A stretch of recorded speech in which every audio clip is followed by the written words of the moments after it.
All the best. Yeah. Hello, everyone.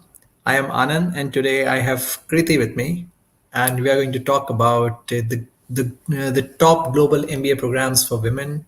And Kriti is a person who has done a lot of research about MBA programs uh, in India, outside India, in Europe, in North America, everywhere. So she has done a lot of research, and she knows about the processes which are important. And with that, we'll get started, or rather we'll just wait for 30 more seconds for more viewers to join, then we'll get started.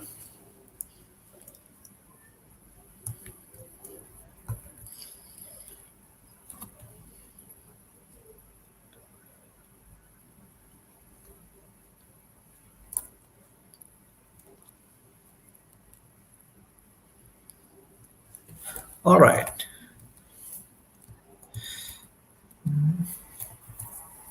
Yeah. So as usual, I'll introduce you to the sections of webinar that we have today. The first section is about GMATWhiz, that who we are, what we do, and why are we good for you. The second section is about the main content of the webinar today, and it's about Kriti today and her MBA journey, which she's going to start at ESADE, and what she did before this, and which is of interest, I'm sure, which is of interest to most of the people here, because she has done a lot of research, and we get confused during our MBA applications journey. So this presentation is going to be really good for all of us. And the third part is about you, the viewers. It's about taking your questions and answering them as much detail as we can. So before that, I'll start with GMATWhiz.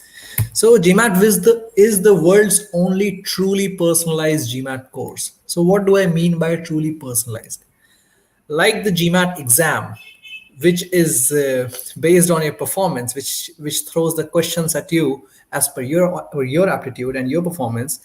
The GMATWhiz course is also is also tailored for you. So GMATWhiz course offers you a personalized study plan, and it gives you real-time improvement in your verbal quant modules.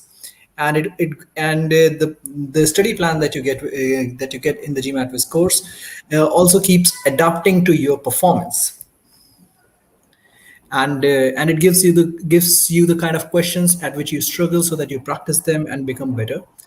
And and I think seven of our GMAT candidates scored above 700 in last week. So this algorithm is working, and is helping students for their GMAT preparations. So feel free to check it out. And the average score improvement that candidates experience after going through GMATWhiz's course is about 100 points, which is much more than most of our competitors' GMAT performance. So what are we here for today? Let's dive into that. So major focus areas will be women leadership MBA. So which MBA programs focus primarily on pushing women towards their leadership goals, and why is it important? The second parameter and the focus area for today is about the parameters that we should keep in mind while selecting a B school. And third is about definitely ESADE application process, and Kriti is an expert in that area. And then about opportunities after ESADE MBA. Yeah, why are we doing the MBA? To change our career, right? So what kind of changes do we make? And then the part is about you, Q&A. We'll take your questions. We are doing this session in association with Mentoroni. Mentoroni is an initiative by a group of students from top B schools around the world, and the focus of Mentoroni is to bring together the MBA aspirants and the experts from the top B schools, so that the aspirants can discuss about their journey and clarify their confusions and questions from the experts. And whatever revenue is generated through Mentoroni is donated to social organizations for fighting COVID situations in India. And the process is pretty simple: that you find mentors on the Mentoroni platform, and you book an appointment with them, and then you get started with your discussions. So let's talk about Kriti. Who is Kriti? Kriti comes from economics background, and she is an expert in events and experimental marketing, and she has also co-founded an online wedding planning platform, and she was nominated for next gen from events and events and excuse me for that. She was nominated for this great award from the events industry in India. And she is a traveler, and she's a trained Indian classical dancer and skydiving and roller coaster enthusiast. Oh, nice. I would like to connect with you also. I would also like to connect with you on these points after this session. And the most important thing is that she's an incoming MBA candidate at ESADE, right? Hi Anand, hi everyone in who's joining us today, and thank you for the kind words and the kind introduction, Anand. As you've spoken a little too much about me, but I'm hoping to live up to those expectations in the next 1 hour. Really looking forward to chatting with everyone, and I hope people can take back something from this session today. Right. So before we start with these, do you want to add a little bit to about your introduction here? Yes, sure. Um, so, like Anand said, I've basically been an events manager and an experiential marketer for the last 9.5 years of my career. I was basically an economics major, and I figured in the 3 years that I studied economics that that's not something that was meant for me, and so I went into events, and that kind of worked, and that's what defined my career path. I started in from business development and client servicing, and then I eventually got into developing intellectual properties. Doing weddings, doing music festivals, doing the IPL 1 year, and then eventually ended up heading the client servicing and operations department, where we were basically working with large corporates from telecom, financial sector, CPG, so across diverse industries. So that kind of gave me a wide exposure to different industries and very different kinds of events and activations. Um, so I'll eventually also come to why I eventually moved from the industry and to the MBA. Why the MBA, especially when you're so passionate about what you're doing, and you've kind of discovered that this is what you can do for the rest of your life. But I think we've all kind of sensed this at some point, that we all thrive for change, and we all love changes. And I think that's one of the reasons why I looked at pursuing the MBA. I also co-founded an online wedding planning platform. The idea was to make weddings more transparent and easy for people while planning their weddings in India. And I currently then I took a sabbatical last year pre-COVID, and I decided to kind of take a step back, see what I want to do next. And I currently am doing two pre-MBA internships in India before I head out for the MBA next week. Thank you, Kriti, for sharing that, and also for telling us about your journey and what were your interests prior to MBA. And so let's get started with the questions that we have for you. The first question is that what kind of changes in career progression happen for candidates after international MBA? What do you think? Right.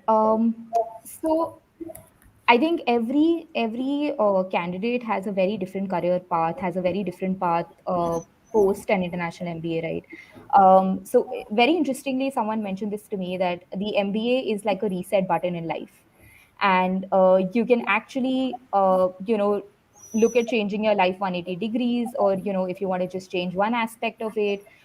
It honestly depends on what you make out of the MBA and what is it that you want to achieve out of the MBA. There are times when you go into the MBA thinking this, I want to change X, and you get out of the MBA changing X, Y, and Z, right? So typically, as we know, I mean, if I put it in very crude terms, we ideally want to.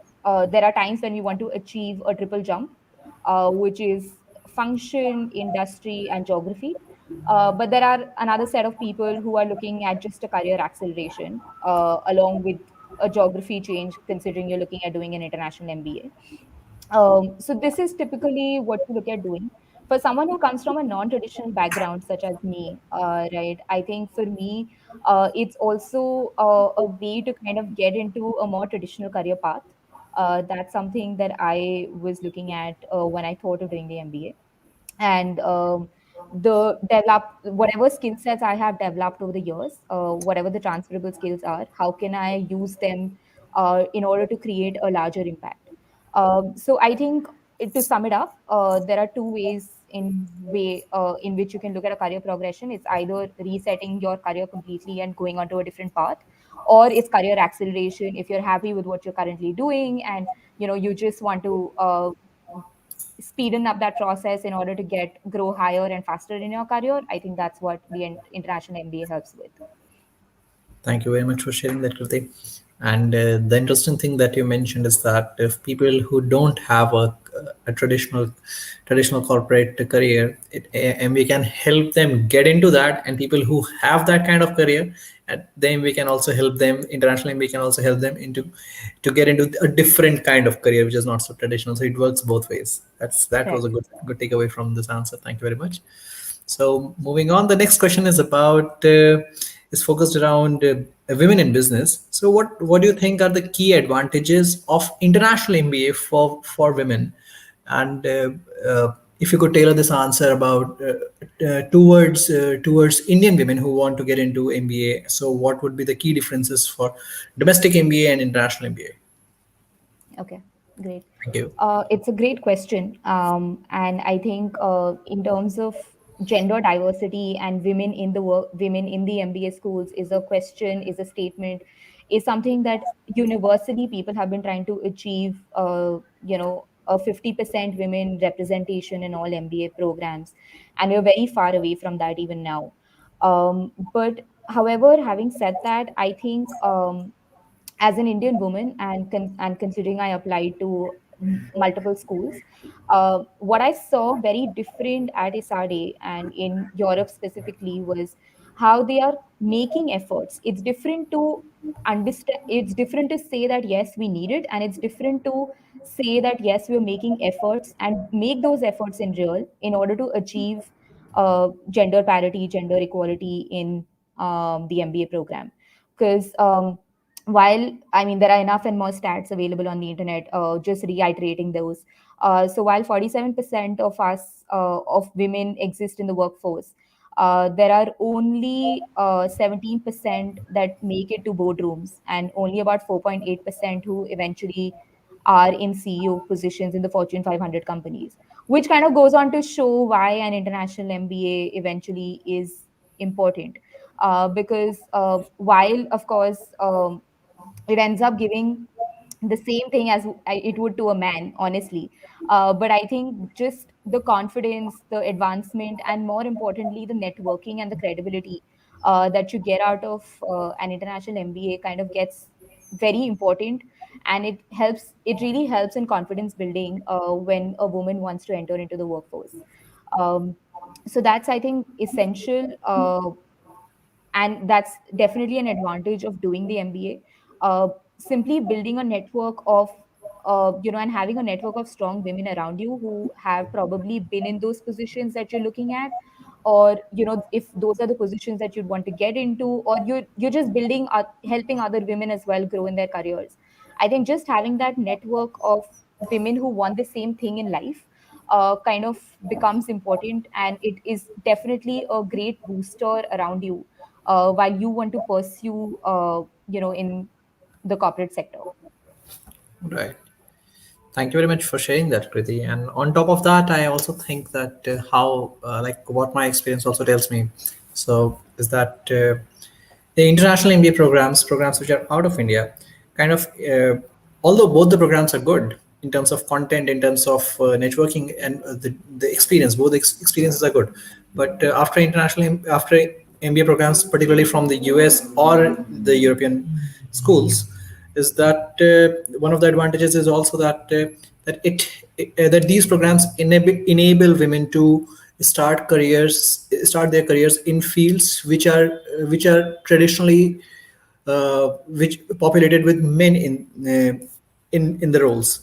For example, business development, sales, and customer facing roles. So in these markets, in the Western markets, there are fewer such gender based stereotypes, I think. So these are that would also be another advantage. How would you want to comment on that? Yes, that's true. I think. without the MBA, it kind of gets very difficult to break into especially middle management roles as well and higher management roles as well for women, and not just because of um, you know and that's not just because of external factors, but that's also because of a lot of internal factors. I think the MBA kind of helps you overcome those, because the MBA is not just about building on your skills and learning things. It's also building working on your soft skills and working on various other uh, you know issues that you might face in life otherwise. And I think that really helps you grow in your careers as women. Right. So let's move on to the next question. Um, what are the key factors specific to one school or to a group of schools that candidates should look at while they decide on the schools they want to make applications to? Oh Because God, this is like the $1 million question. and And and I think you are the right person to ask this question because you have done, if I'm not wrong, about 1 year of research for your application process and then successfully landed the the admission at ESADE. So, yeah, please enlighten us about your journey and what are the key factors that you looked at and what would you suggest the audience? so honestly, for there is no rule for this, and it's worked very differently for every individual who I spoke to during this entire process. And for me, I think in the last 1.5 years, this changed 360 degrees on how I looked at selecting schools and how I approached, because the more I got into it, the more aspects I began to see, and they kind of ended up changing a lot of my decisions later on. Uh, for me, it was a very long journey, and the MBA application, the GMAT specifically.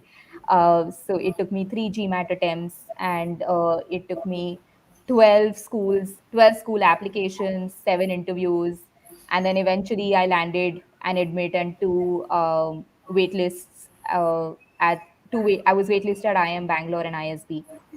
Considering the year this was, and after all of these years of contemplating the MBA and procrastinating the MBA, I decided to do it in this year, which turned out to be one of the toughest years to apply.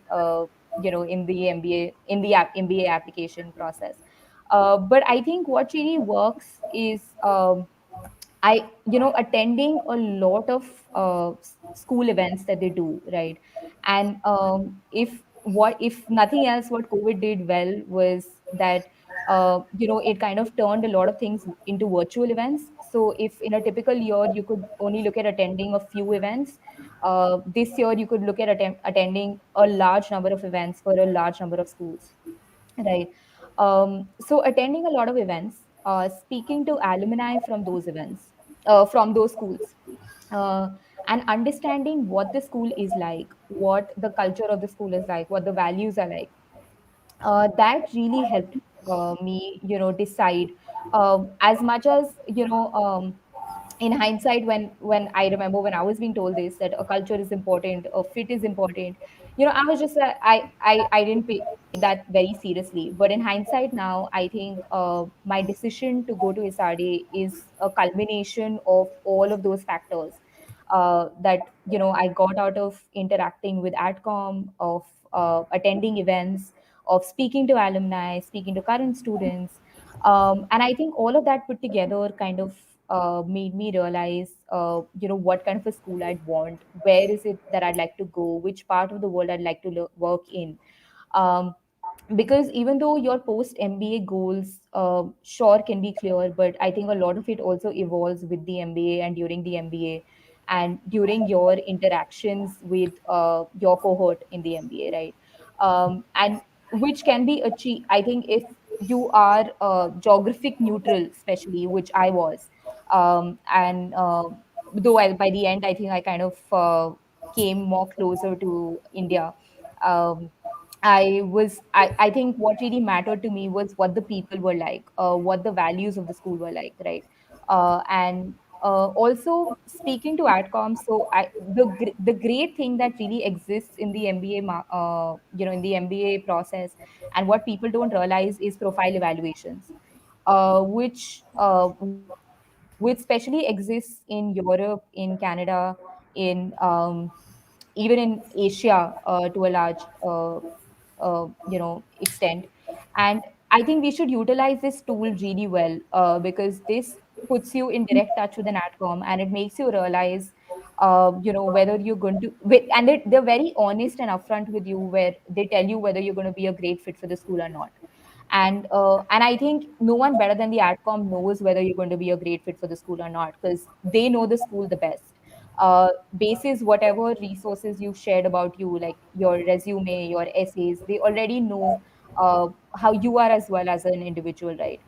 So I think before going through that entire application process in at a school, I think the profile evaluation tool worked really well for me. I think I did I got my profile evaluated at over 30 schools. Just because I was like, there's nothing to lose. And all of these interactions, more importantly, help you discover and understand a very different aspect of you, which you probably took for granted, because it's you're talking about, right? So for you it might sound very obvious, it might seem very obvious as a quality, but when someone else kind of points it out, you begin to realize that that's actually your strength, and that should be used in the right way during the entire application. um, so I think to sum it up, there is no rule. uh, you should do a lot of research. It is a big decision, it's going to impact the next few years, if not your entire lifetime. This is going to get you a great network for the rest of your life. So I think a lot of research has to go in, a lot of reading has to go in, a lot of speaking to people. I think a mix of all of that really helps people, can really make the process a lot more easier for you. Thank you for sharing that, Kriti, and also for emphasizing that people should not shy away in contacting their adcoms.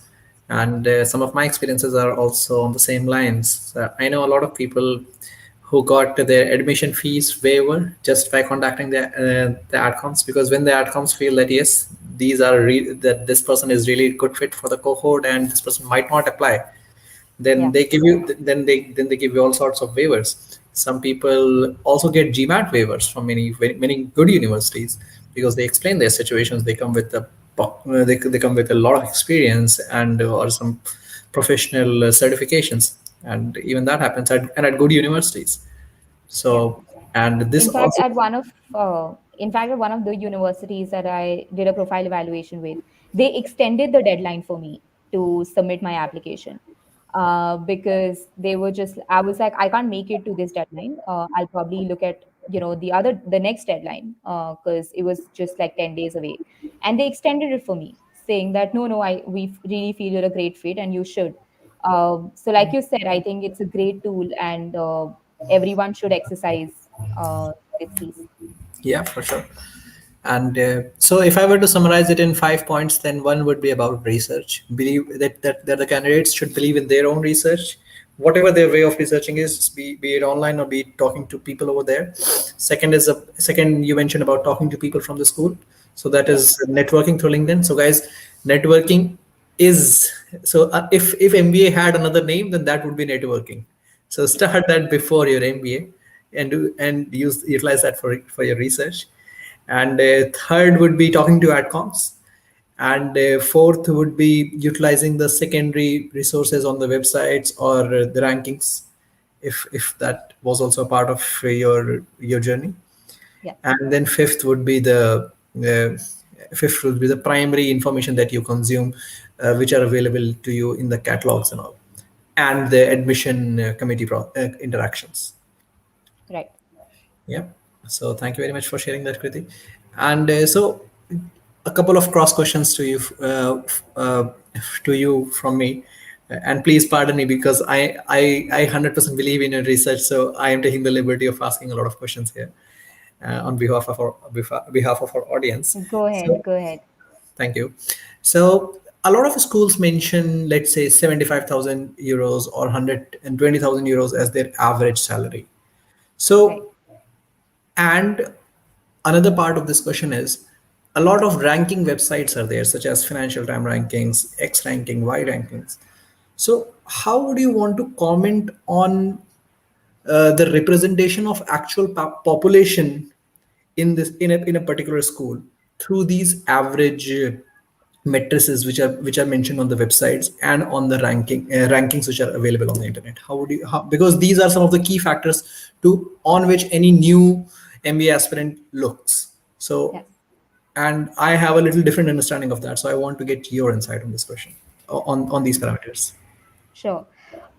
So I did consult the Financial Times rankings while I was making a lot of my decisions and while I was also deciding on schools.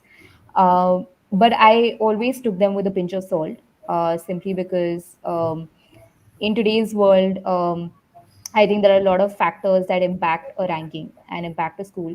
But I think if what you should also look at is the past 5 years rankings of a school, and if a school has been consistent, I think you can give that a shot. That's a safe school to apply to, because they've been consistent.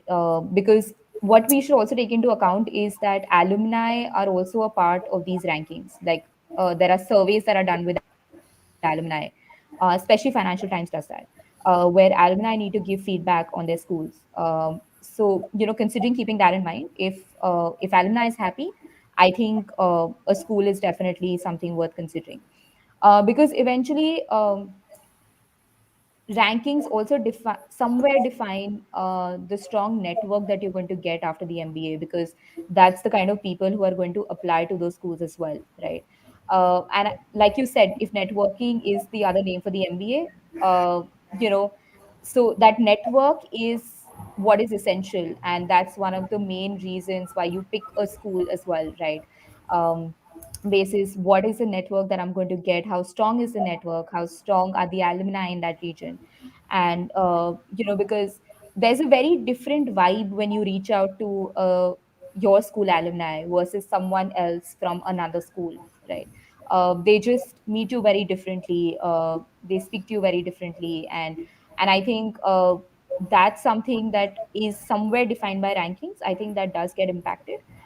In terms of average salaries, honestly, I haven't believed them much, because I think there are various factors that go into it.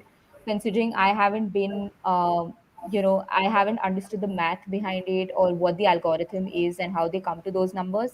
I'm not the best person to comment on that right now.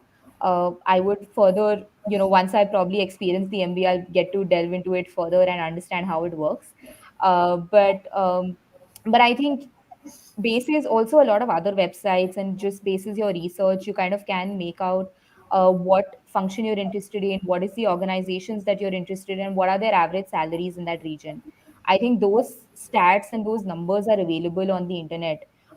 So I think that's another research that you need to do. You can't just blindly go by uh, those numbers, because all industries also pay very differently, right? Consulting pays very differently, CPG pays very differently, social impact pays very differently. And so the average is a combination of all of these. So it's unfair to say that, oh, I want to get into social impact, or I want to get into some other industry, but that's going to be my benchmark. um, I, I if people are going into the MBA with a certain number of work ex, I think people kind of also understand, what the salaries look like on general. And again, it's a part of the research that you do, and I think that kind of gives you a lot of your answers as well in life as to what works, what doesn't work, Yeah. basically. Thank you very much for commenting on this, Kriti, because uh, this is what also I also experienced, and while interacting with a lot of MBS aspirants, they mentioned that I want to go to school X because on their website they say that they have 130,000 average USD average salary, and this is what I also have come to realize, that that average number doesn't represent any person in the cohort, because that's an average of all the different functions. So what you said correctly said, that average salaries of finance would be much higher, for consulting could be somewhere close to average, for business ops it could be like it could be anywhere. So Yeah. it depends on the industry you want to go, it depends on the number of years of experience you have and the skill set that you have, and it also depends on the local regional market average. For let's say if you're going to south of Europe, Then for certain amount of experience in certain industry, there will be an industry range. You will get something in between. So school doesn't really have a lot to do in that. So don't bias your results according based on this information. And you also correctly said about the rankings, that those rankings may or may not reflect the actual worthiness of a program. So talking to alumni will definitely help, and seeing the consistency in the rankings will give a better indication of why where the school actually stands. Yeah. Thank you very much for doing the brainstorming and thinking about this, Kriti. And moving on to the next question. What kind of different schools should a candidate keep while deciding on the list of schools he or she is willing to apply to? What should be Um, the mix of the schools? Yeah. Yeah, I think it should be. This is something which I think people have spoken enough, and I think we've all heard enough that there should be a good mix of uh, safe, reach, and ambitious schools, right? And if you, depending on the number of schools you apply to, you should keep balance accordingly of these schools. And I think, say if you're applying to five schools, so probably you can look at applying to, two safe schools, one reach, and two ambitious schools, Can right? you, And sorry to interrupt you, can you also define safe schools, rich schools, and ambitious schools for our audience? yes. So these are defined basis your research and basis also the stats that are given in under the class profile of a school, right? So the class profile of a school gives out a lot of stats in terms of GMAT, in terms of GPA, work average number of years of work X, and which part of the world do you come from, and so it's a mix of all of that, and also bases your interactions with alumni and bases your interactions with adcom, you will be somewhere able to figure what your safe, reach, and ambitious schools are. And basis that, I think you should keep a good mix of those. It also depends on the kind of year you apply in, honestly. If you apply in a good year, I think you can have a lot many more ambitious schools in your kitty. But if you apply in a tough one, sometimes your safe and reach schools also become ambitious schools. And you should also keep in mind that while the class profile, yes, gives out an average, the averages also kind of change from region to region because you're put in very different buckets, right? So, for example, an Indian male IT is competing with another Indian male IT. So, they're in a different bucket. So, your entry criteria, your admission criteria kind of differs than the class average is. And because depending on the competition that exists, depending on the number of applications that come in that bucket. So, you also need to keep in mind which part of the world you're coming from, because that's also something which kind of defines the numbers that you're competing against, right? And the numbers that you need to achieve to get into that school. And of course, um, while these are the stats and the numbers which are always kept in mind while picking you as an admit eventually, your essays and your letters of recommendation and your interview are way more important. And there is a lot that can be said via those tools that you have, right? Because sometimes your numbers are not that great, but what you've achieved in the last few years, despite those numbers, can speak volumes about the great work that you've done, probably. So I think we should just, I think it's all about leveraging your strengths eventually in the MBA process and showing your strengths in your application, and basis that deciding which school is going to be a good fit for you or not. Thank you very much for commenting on that, Kriti. And also what you mentioned, that a tough year and a regular year, I can totally relate with that, because last year when I was in my MBA application journey, a lot of people were saying that many people are planning to hide out the COVID recession at the B schools. And when I came here and I could see that a lot of deferral has happened. So about 30% people deferred to the next year because people were not confident in post COVID markets or during COVID markets. Yeah. And now when I talk to students who are applying for this year's batch, and there's huge competition because so many seats are already occupied because of the difference. Yeah. So So we don't have final numbers yet, but I mhm. think what it looks like is that there were, of course, a large number of deferrals, and the number of applications really shot up this year. Um, we don't have the final figures. I think we'll have them by September, October this year. But this was by far the one of the toughest years to apply to these schools, and I think that's my personal opinion that the spillover effect will continue for at least the next 1 2 years, and then I think it'll normalize. But that's just my opinion, and it could. And looking at the kind of boom in the job market that's happening in Europe, so these schools could have just given admissions to the other applicants as well. Like all of them are going to get jobs. There are so many jobs right now, Yeah, right? yeah. Okay, so moving on to the next question. Now let's come to your ESADE MBA application journey. And first of all, please tell me how excited you are for ESADE and why.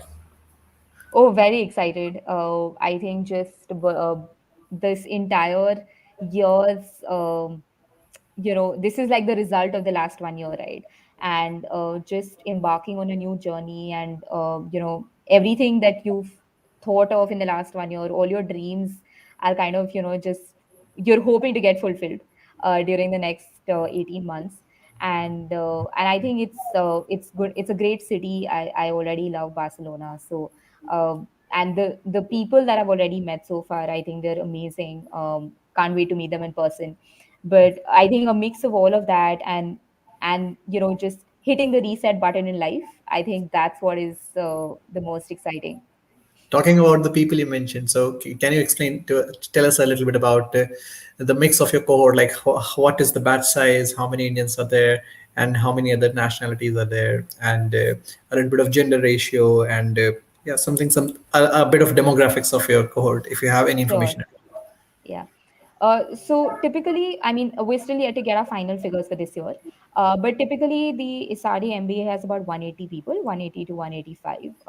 So it's a medium size cohort, which is what kind of really worked well for me, because I like close knit environments. I flourish in close in like smaller environments, and I think there's also more personal interaction that happens, and even with not just within the cohort but also with the program management, with the career services team.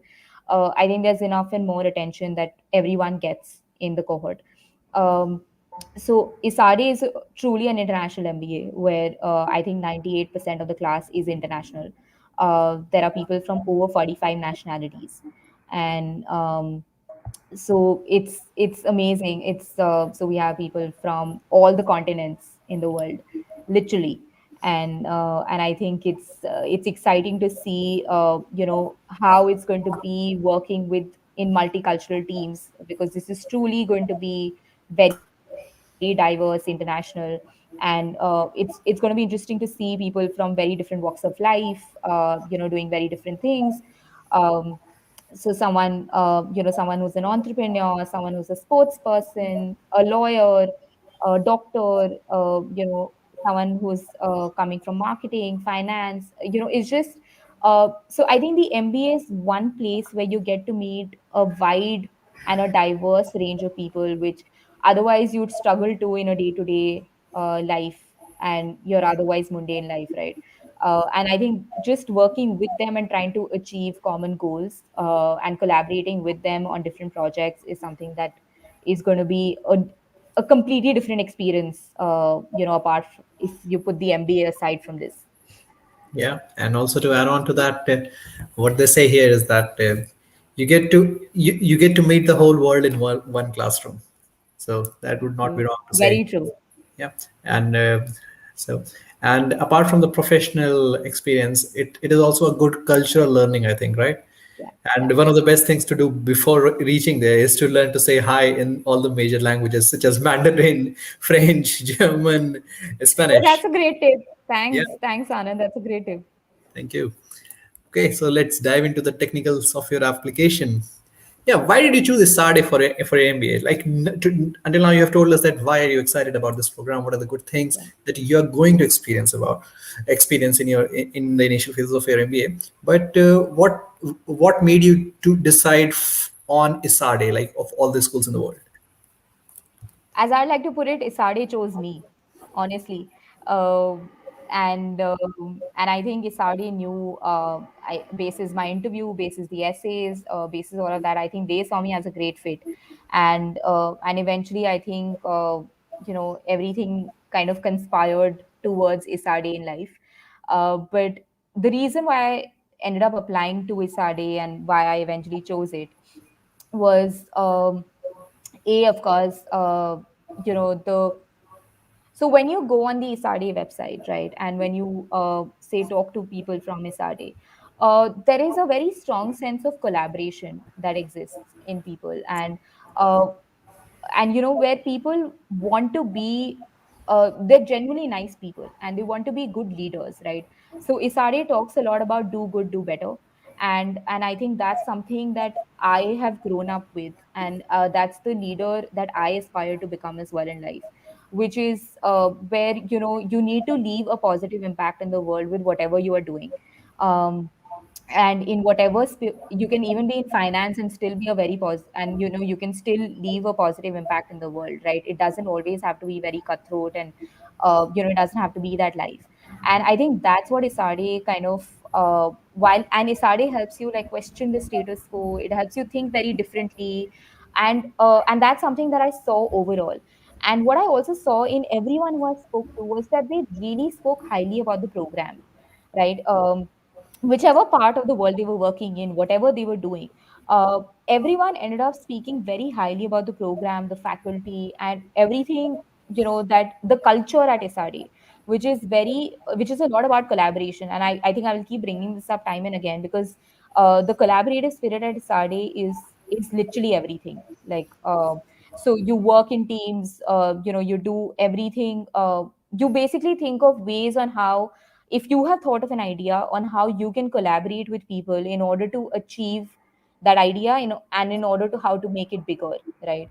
So everything is around collaboration. Of course, the diversity and the class size is something else.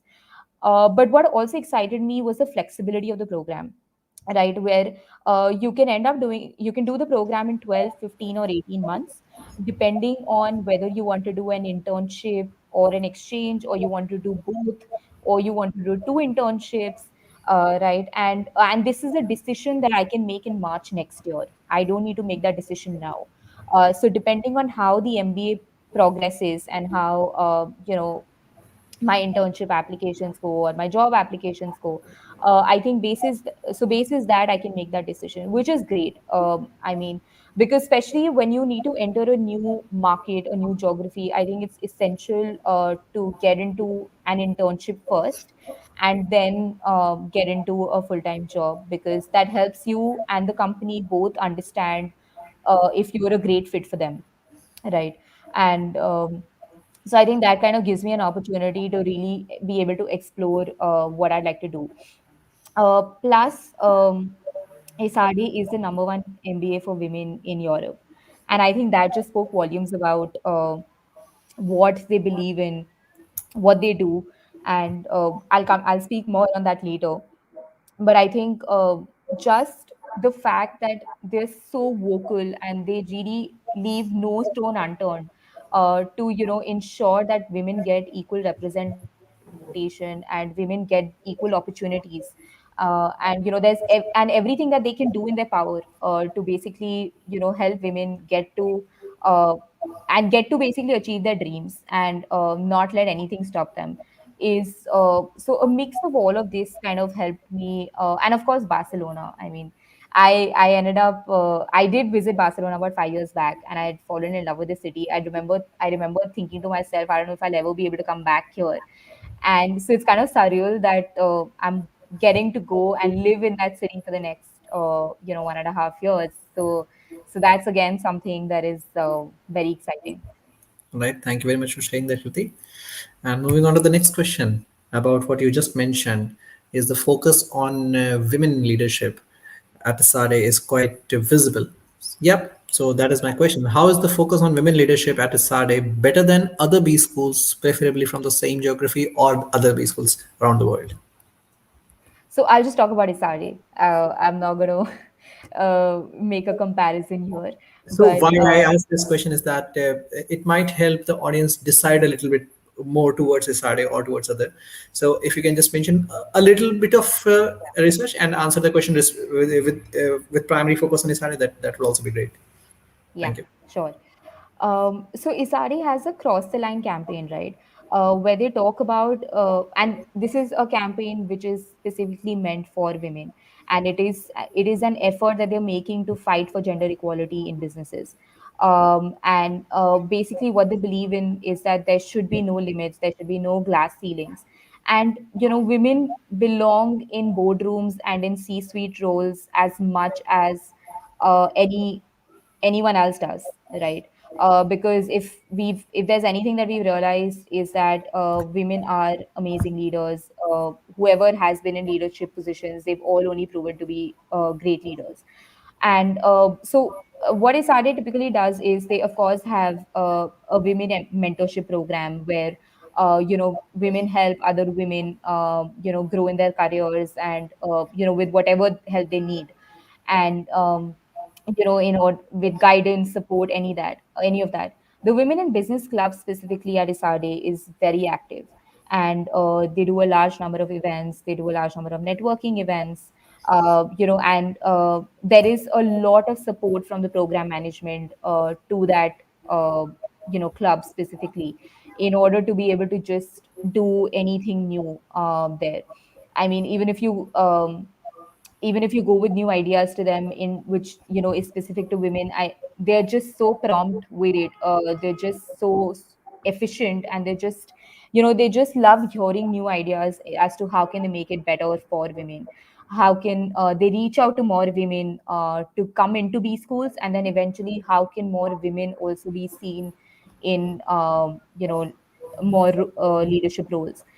Because this while of course the change is slow, but it's surely happening even in the corporate sector, where gender representation, women representation is becoming an issue which is being addressed, and there are enough and more actions being taken. But of course we still need to do a lot more. But to see a school that is so vocal about it, and that they continue to do multiple programs around it also kind of shows how important it is to them. And so when I spoke about how it is the number one MBA for, so it's a Financial Times ranking, it's the number one MBA for women in Europe. So this ranking basically takes into account the opinion of female MBA graduates and the percentage of women in the program, on the teaching staff and the management team, right? So it's a combination of all of that. So like I said earlier, it's different about talk. It's different talking about it, and and it's different when you do something about it, and All you're right. taking actions, because I think actions are way more important than just talking. Right. Then to summarize it, I would say that ISARE acts as a platform which is invested into promoting leadership not only through its cultural efforts, but also supports the program financially through some of the clubs, student clubs, and also gives brilliant networking opportunities to the participants, and especially women. And Yeah, so it makes perfect sense. Thank you very much for such a detailed answer, Kriti. And let's move on to the next question. Yeah, the crux of this webinar. What is the application process at ISADE? So, can you Yes. help us dive into the details of this through the types of essays which are there, the average GMAT which is required, what kind of profiles are preferred, and what kind of profiles become a dominant application pool? Can you help us Yeah. understand this? So I think ESADE is, like I said, it's a very diverse school. There are no dominant profiles here. The GMAT, they're very flexible about the GMAT. One school that I saw that was very flexible about it. Of course, having said that, I think a 670 plus as an Indian applicant kind of puts you as a strong candidate. But don't shy away from applying just because you don't have that. And if you think your essays are great, go for it, right? Because they know that's they're one school who believes beyond numbers, and they truly believe beyond numbers. And their application process is again is very simple. There's you need to kind of have a couple of essays, and then there's an interview, and post the interview they give you your answer, and of course there's letter of recommendations that need to be given along with your application. Now, the application has typically four essays, right? And so the essays, if you see, are very different. What I noticed was they're very different. They're more about, I think it's more about how you are as a person more than what you have achieved in life, right? And even in your goals essay, they talk more about what your vision is, right? Vis-a-vis what are your goals, so to say, because they believe in the bigger picture, they believe in the larger picture, and I think it's they want to know a lot more about your background, your values, your non-work related activities as well. And so all of these four essays kind of help sum up who you are and what you are as a person. Um, and the letters of recommendation are important as well. There are two that they ask for. The application form is quite exhaustive, so that could take you a while as well to fill. They're very fast with their turnaround time, though. So, for example, I submitted my application on the 12th of Jan.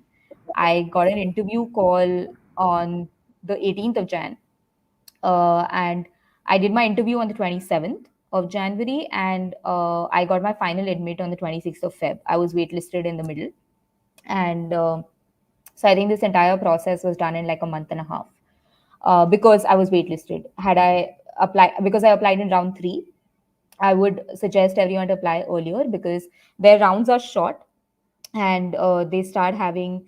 Um, so my round three was in January because they typically have 8 rounds. The first round deadline, I think, this year is 5th of October, if I'm not wrong.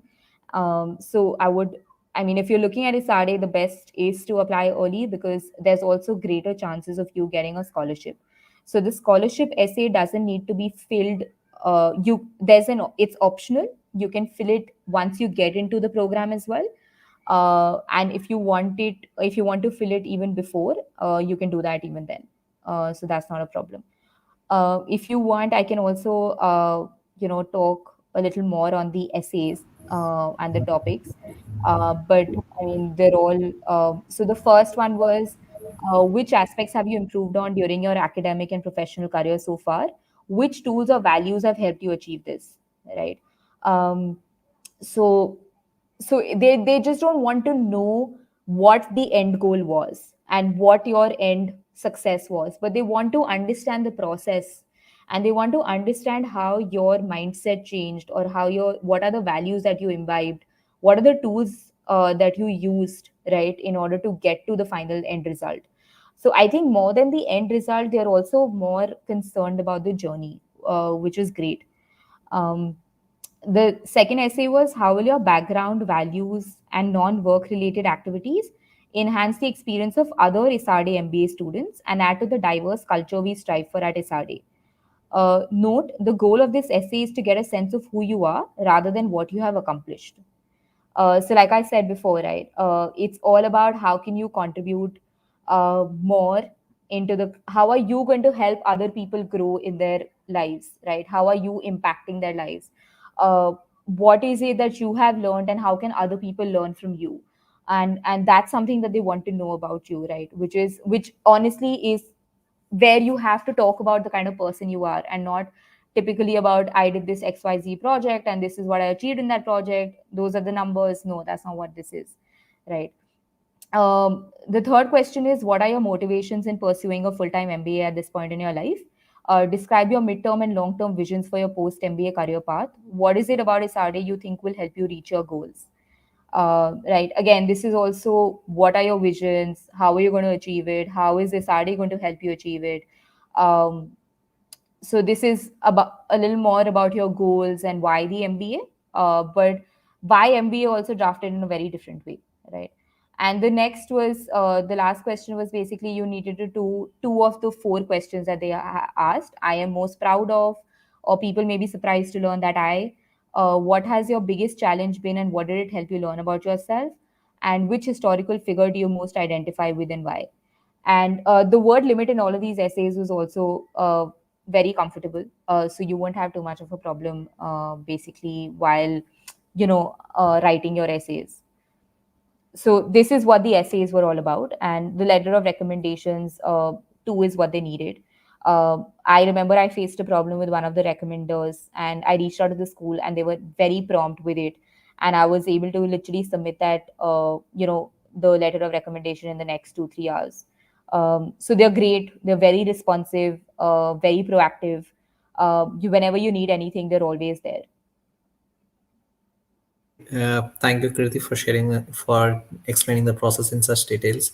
Just to add on to this, can you also explain the interview procedure for ESADE applications? Like how many interview rounds are there? Whether there is any Kira or automatic interview as well, or Sure. and what kind of focus is there in the interviews? Like what kind of information do they want to know?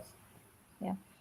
So there was one interview that we had that was with the admissions director of the India region, and it lasted for about 50 minutes to an hour.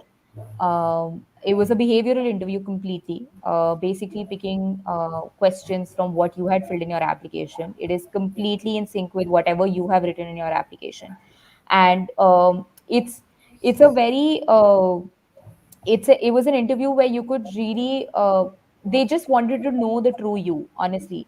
And it was very easy to just talk to her and to just answer questions whatever she was asking, because it was literally like a conversation.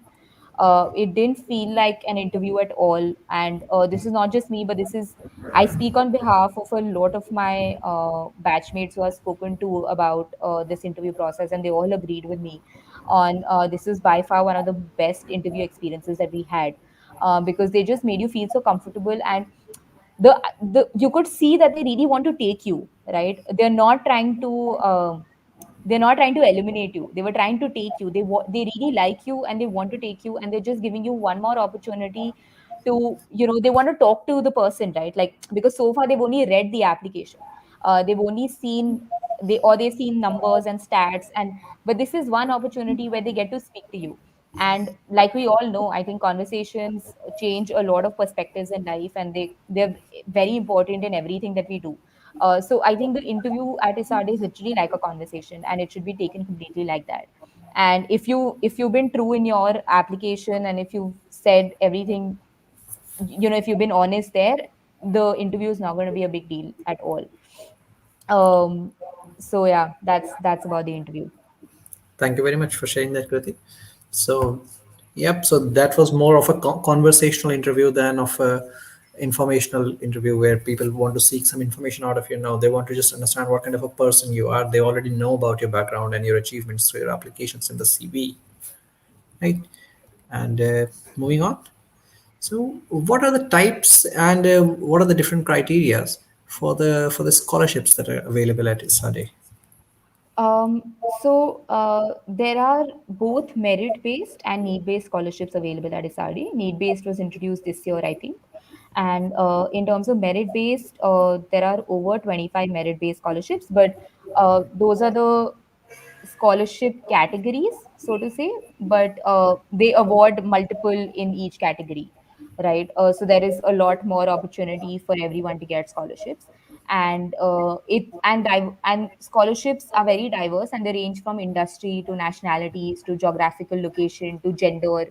So another aspect that I probably missed out in the women piece was that they also motivate women to enter the MBA program by giving out large number of scholarships to women through various, there's Women of the World, there's Forte, there are various scholarships that exist. So there's a mix of both merit and need, and they are they're quite liberal, I would say, with their scholarships. All right. Thank you very much for sharing that information, Kriti. And Yep. So we have heard about the things that you're excited about at ESADE. So can you also tell us a little bit about the MBA life in ESADE? By that I mean a mix of academic, student-driven clubs, and the social life which is there at ESADE, and also the alumni interactions which happen and the industry exposure that the students get.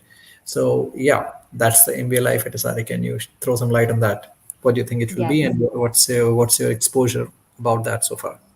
So I think one of the great plus points of Isade is that you get a mix of both the city life and the outskirts and like a little low life because Isade is in a town called San Cugat, which is on the outskirts of Barcelona. So while the MBA campus is there, we all live in the heart of the city because that's where most of the action is. So I think we get a mix of both the worlds, which is great. In terms of academics, it's basically divided in three terms, and then it eventually depends on when you want to do the electives and all of that. That comes into the flexible part of the MBA, where depending on when you do the internship and exchange. So the first three terms is when you end up covering, the majority of the MBA methodology, the MBA course, and the methodology is very teamwork oriented. You do a lot of projects together, um, and it's a mix of case studies as well. I think it's a great mix of case studies, teamwork, self projects, and it's a mix of all of that. But the core of it all lies at collaboration and lies in working together. There are a large number of clubs at ISADE besides the MBA Student Association, which is called MBASA. Besides that, there are about 20 plus clubs, which is business clubs and social clubs, and they're all very active. They all, do a number of. So Last year were, of course, typically a lot of online events, but we're hoping to kind of get into more in-person events this year. And they conduct both networking events as well as other events that will help you grow in that career. So Isare also has something called CAPS, which is career acceleration programs for four different industries.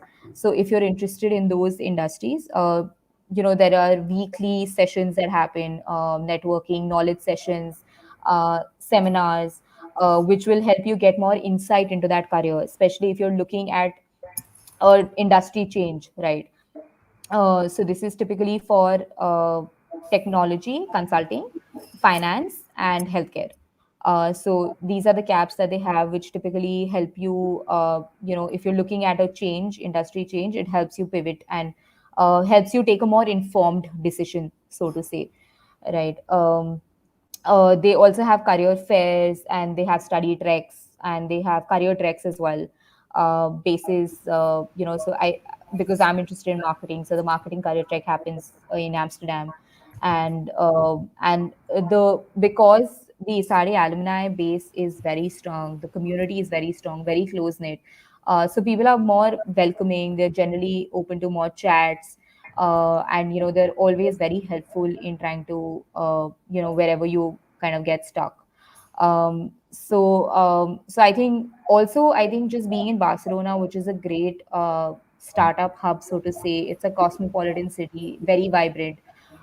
It's diverse as a city in itself as well, and I think that kind of opens up a lot many opportunities for an MBA candidate as well. Besides, of course, the entire Schengen area that you get access to as well when you go to an MBA in Europe. Thank you very much for an answer which covers almost all aspects of the MBA life over there, and also the Schengen visa. Definitely the most exciting thing here. And yep. So moving on to the next question, that is about the jobs that you were mentioning. So what kind of post MBA career opportunities are available after MBA from ISADE, and I would also want you to speak, help our audience understand about the challenges which they might face being in Spain, which is the language, the local language there is not English. So, what kind of challenges come from that side? and also a little bit on the kind of visa that you get and how easy or difficult it is to get the global firms to sponsor their visa once they get a job after MBA. Yep. So industries, kind of jobs, visa, and language, almost everything about. Uh, I think almost everything that will that will fill your day to day life 3 months down the line. Yes, yes, definitely. So I think so. So while a lot of other schools can be labeled as, this school is known for this and that school is known for this, ESADE, because of its diversity, also ends up being diverse in their post MBA careers. However, having said that, a large part of roles that people get into are marketing roles, and also a large number of people get into entrepreneurship, because ISADE has the Works Accelerator, which is a great place to be in if you want to be an entrepreneur and you want to, start. You have a startup idea and you want to get working on that along with the MBA as well. So entrepreneurship and marketing are two very big roles that people get into. In terms of geography, and in terms of companies that kind of come in, I think Amazon recruits big. There's AB and Bev, there's BCG, uh, um, McKinsey, Microsoft, Infosys, Rakuten, Google, Zoom. So all of these companies come and recruit from ISADE. And Just a but quick question here. Sorry to if you interrupt. know, sorry, yeah. Yeah, sorry to interrupt. When you say that companies come and recruit from SRA, so does that typically mean that a typical placement drive that happens in schools, most schools in India, or because of the network, alumni network in these companies from SRA, students have students have an easier journey when it comes to networking and applying to jobs in these companies, which is the more traditional way of job searching in Europe. So yeah. Yeah. Um, I think it's a mix of both. okay. Because typically in Europe, I mean, if I'm sorry, I haven't cleared this out before, it works very differently internationally. The placement scene, so to say, vis-a-vis India, where you are responsible for your own jobs, you are responsible for getting your own internships. There is a great support system, and that's how you need to treat your college and the career services team there as your support system, but it eventually has to be you who has to get yourself the jobs. What ISADE helps in, of course, is the brand name and its reputation and the alumni network that it has in a lot of these major companies in Europe. While of course being in Spain, there is somewhere a language barrier, but that's true for a lot of other countries as well in Europe, where language is a concern. But I would say that also depends from roles, from role to role, function to function, and industry to industry. So it's in today's world, you can't really generalize anything, so to say, right? Because there is a great startup culture that's booming in Europe, where people want to work in a multicultural and multinational environment, right? Because they themselves are going to other countries to expand, and so I think it's a mix of both. You of course have to go with an open mind, where yes, if you might not be able to apply to certain jobs because of a language barrier, but then yes, you can definitely apply to a lot more jobs because of no language barrier in the same country, right? So that generalization, so to say, needs to kind of like go out of our minds, because and there are enough and more opportunities available in Europe, but you need to work hard. You need to really work hard towards getting them.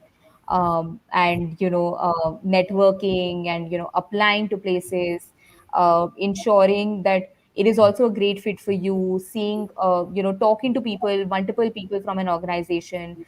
So yes, it requires hard work, but it's not impossible. It's tough, but it's not impossible, and it's not going to be given to you on a platter, so to say. um, and I think that's That answers the questions perfectly. Yeah. So yeah, as the candidates get to understand more and more deeply that MBA means networking really well, yeah, they will this process will become a second nature to them. talking to at least one or two people every day about in their targeted industries, and then eventually finding their way towards the kind of roles they prefer. So Kriti, Correct. just a quick follow up on this. Can you also help us understand a little bit about the visa process over there? That what kind of visa will you be going as a student, and then uh, uh, how long after your course can you stay there to look for jobs, and then once you get the job, then what kind of visas are available? Okay. So we basically are going on a 90-day long-term visa. Um, but after there's a card called TA, which basically we become a so-called, we basically have a TA card, which is like a residency card, which needs to be renewed year on year. On our we have a different date, so to say, till the card is valid, which is at least till about 6 months after the program. So that kind of gives us enough and more time to look for a job. But we can also extend that to 2 more years if you just have to look for a job, so to say. Right. But I think for corporates that exist there, sponsoring work visas is not as much of an issue and is not that expensive a process in Europe, the way it is in other parts of the world. And it's that's not, so to say, a deterrent in getting a job, right? That's not a major deterrent. There are other deterrents, so to say, but this definitely isn't one of those. And also, another thing that I like to bring up is that in Spain, especially, there's an entrepreneurship visa, and when you do an MBA from a college in Spain, I think that process gets easier in order to obtain one there. So I think that's also something for people who are interested in entrepreneurship and say building a startup in Europe. That process also becomes easier. But otherwise, for jobs, I think it's not visa, which is too much of a hassle. Right. So if I were to summarize it, I can say that the student visa that candidates get usually lasts for about 6 months longer than their exam duration. So they have about 6 months of breather over there to find a job, which I think is not less. It's the optimum amount of time, I think. Yeah. Yeah. And then after that, they can extend their student visa to a job seekers visa for 2 more years, and Correct. if they need to do that, and if they Yeah. don't need to do that, they can right away start with their work visa, which will be sponsored by their companies, by their employers. And in the meet and while working, I think if they need to switch jobs and they don't have a work visa, then also I think they can activate that job seekers visa for any duration after that. I think so. I'm not too sure about that piece. Yeah. Uh, I'm yet to get into those technicalities yet. I'm Right. just Yeah. right now trying to procure a student visa to get to Barcelona at this stage. Yeah, yeah. But But I'm very sure the kind of visa policies Spain has at the moment are yeah, really student friendly and immigrant friendly. yes. So if candidates are deciding between US and some European school and Spain, then I think this could be one major factors they should be looking at. Oh, All yes, right. certainly. So Spain has also come up with a 2030 plan where they want to encourage internationals to come work in Spain. Yeah. That is a part of their 2030 plan. So I think when a government kind of puts that out, they will do anything that they can to get good managers, good leaders, and especially people who have an MBA, right? Because that's a specialized degree, that's a higher degree. So so definitely. All right. Thank you very much, Kriti. So next question is about the key lessons, what you would want our audience to take from this session. And yeah, it's all yours. Okay, this is tricky. But I think just do your research. Don't compare your path with anyone else's. Pre MBA, post MBA, during the MBA application process, because everyone has a very different journey, and and it can be as different as your best friend can have a very different journey as yours. So and even though you all might have the same grades, the same career progression, the same everything, you all can still have a very different journey. And I think just do enough research and just speak to as many people as you can during this entire process, and don't shy away. because I think anything that this MBA journey teaches you without besides introspection and besides a lot more about yourself is that the worst that will happen to you is someone will say no or not respond, right? There is nothing worse than that that's going to happen. And this also, so to say, is literally nothing. So take that step, reach out to people, because you'd have to do that for the next few years anyway. And uh, and then you'll eventually also be in a position where you'd also be giving it back, right? Where people would be reaching out to you and you'd be paying it back. So I think this circle goes on and on, and it's important for this circle to continue, for people to keep growing in their lives, and in their careers, from whichever school they may be. So I think it's just that just believe in yourself, because there are going to be a lot many instances when you will stop doing that, and so but just don't stop doing that, because you will get there. You will it's not rocket science, honestly. It's very doable. Everyone can do it. It's nothing very yeah, but just believe in yourself and just don't shy away from anything. Thank you for sharing that, Kriti. And so yeah, let's move on. Now it's the time for the questions from audience, and we already have some questions with us. The first question is that ISADE is said to have great focus on entrepreneurship. Can you please elaborate on that? So we already talked a lot about how entrepreneurship is one of the focused areas for this MBA program. Uh, Maybe Kriti, can you also help us understand that what kind of supports do these business initiatives or ideas which are focused around some innovation in entrepreneurship field, how do these ideas get support from ISADE, like in terms of funding or in terms of networking opportunities? Can you also help us understand a little bit around that?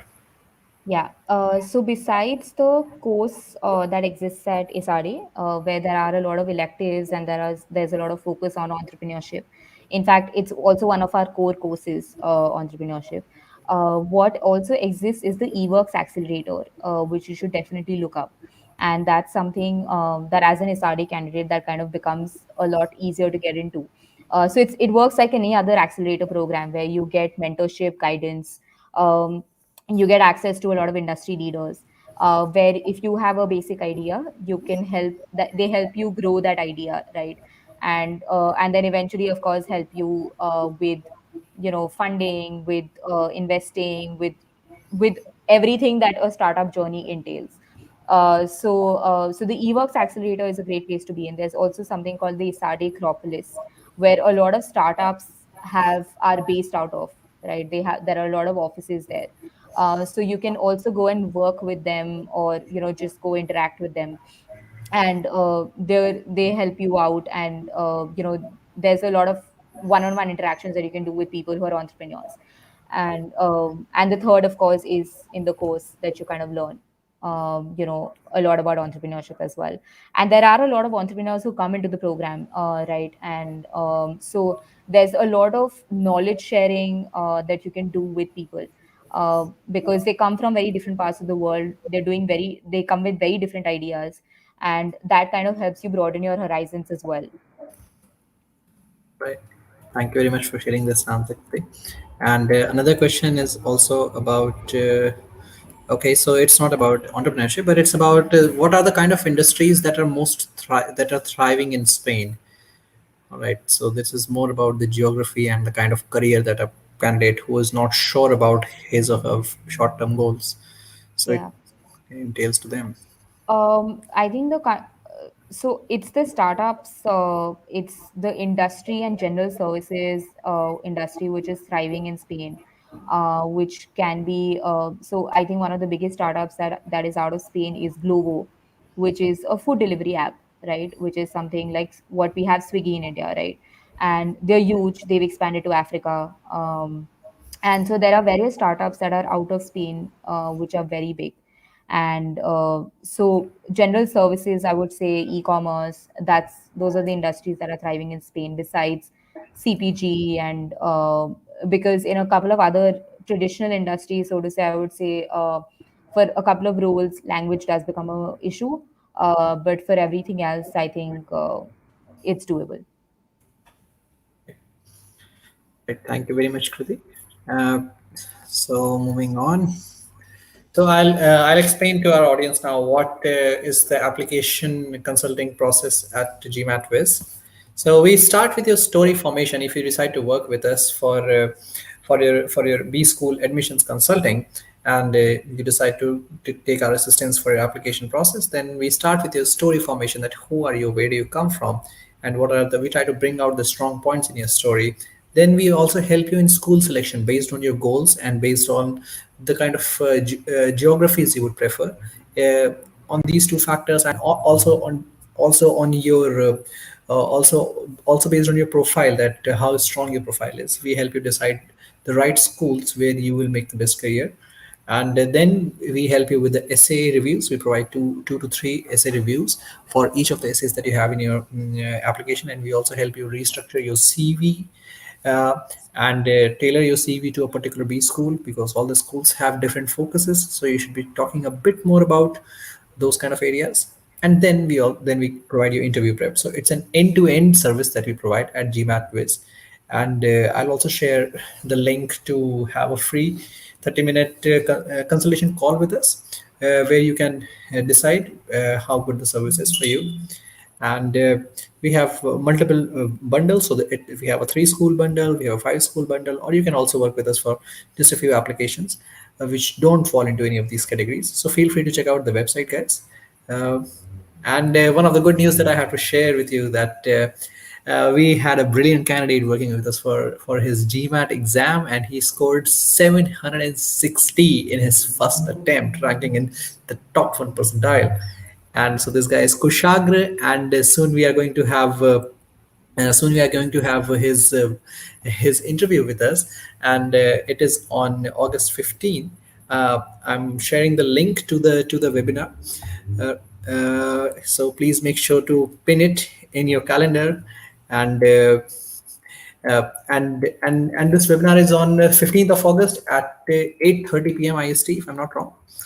And yeah, guys, so make sure to attend this webinar, because because when a candidate appears for the GMAT exam for the first time, then there is a lot of ambiguity during the exam, because the exam is adaptive, and most of the students end up not achieving their target scores in the first attempt. So make sure to listen to his story. The webinar is on 8:30 p.m. on 15th August, Indian time.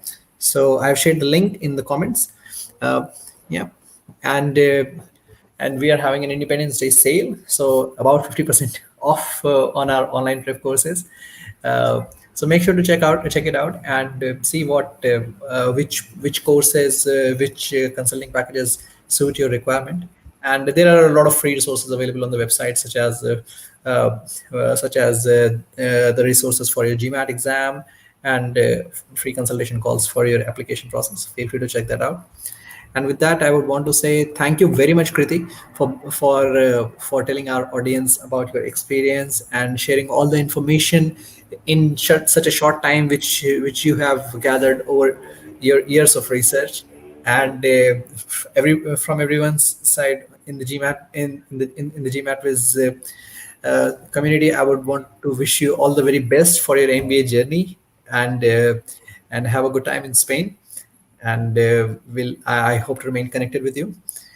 And good luck. Thank you, Anand. Yeah. Thank you. Thank you for having me over, and thank you everyone for being very patient. Uh, I know we extended and we short on time, but it was a great session. I hope you guys have taken away something from here, because that's important. Yeah.